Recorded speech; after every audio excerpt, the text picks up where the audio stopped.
Sandrine Gomez nous a rejoint pour la revue de presse. Bonjour Sandrine. Bonjour Pauline. Et à la une ce matin, le compte à rebours pour le premier tour de la présidentielle dimanche au Mali avec toujours un enjeu sécuritaire. Oui, plus de 8 millions d'électeurs sont appelés dimanche aux urnes au Mali. Et la presse française essaie de dresser un état des lieux ce matin de ce pays, un pays éclaté. C'est à la une de La Croix ce matin. Ces Maliens que l'on voit en couverture sont appelés à désigner le futur président qui devra être capable de sortir le pays du chaos. C'est ce que nous dit La Croix. C'est finalement le même enjeu qu'il y a 5 ans. À l'époque, le président Ibrahim Boubacar Keïta avait promis d'appliquer l'accord de paix trouvé avec les Touaregs. Un second accord de paix en 2015, l'accord dit d'Alger, est toujours lettre morte, souligne le quotidien. Résultat, le Mali, c'est cet homme malade du Sahel, titre encore La Croix. C'est la phrase d'un diplomate français. Le pays n'en finit pas de se déliter en 3 grandes zones géographiques. Si l'État fait son retour relatif à Gao ou Tombouctou, ce n'est pas du tout le cas, par exemple, à Kidal, 3e grande ville du nord du pays.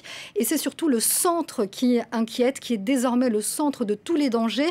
Elle est en train de passer, alerte le journal, aux mains du Front de libération du Massina, un groupe fondé en 2015 par un certain Amadou Koufa. Une situation des plus compliquées pour les soldats français de l'opération Barkhane.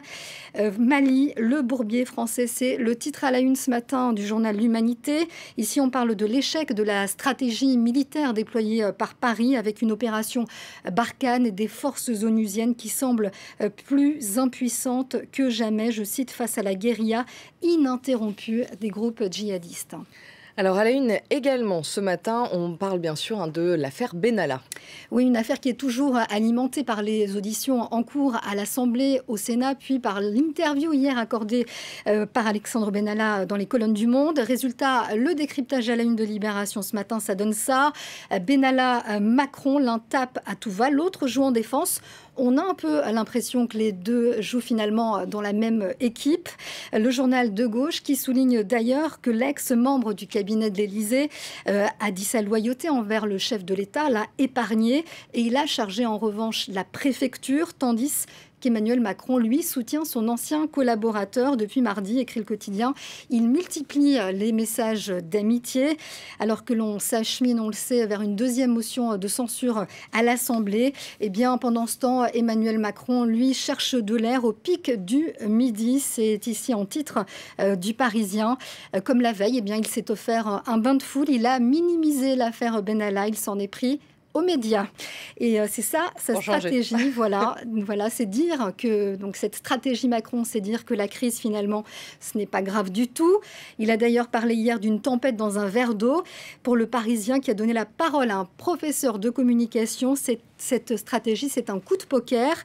Si ça marche, il redevient Emmanuel Macron maître du jeu. Si ça ne fonctionne pas, il va apparaître comme étant hors sol. Dans cette stratégie, eh bien, Emmanuel Macron passe aussi en mode Trump contre la presse. On le disait, c'est ce que décrypte le journal. Les piques contre la presse sont devenues récurrentes ces derniers jours, ces dernières heures également, puisqu'Emmanuel Macron en a rajouté une couche lors de son déplacement en Espagne. Tout à fait, il a redit en effet d'ailleurs que c'était une tempête dans un verre d'eau. Le président Emmanuel Macron qui effectue donc son premier déplacement dans la péninsule ibérique où cette affaire Benalla l'a précédé.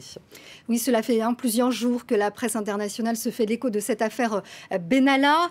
Emmanuel Macron est attendu aujourd'hui au Portugal pour le 2e sommet sur les interconnexions électriques entre la péninsule et le reste de l'Europe. L'occasion, eh bien, pour la presse locale de décrypter cette affaire Benalla. Emmanuel Macron est un technocrate sauveur contesté en France, mais admiré en Europe. C'est ce qu'écrit ici donc la journaliste qui signe cet édito.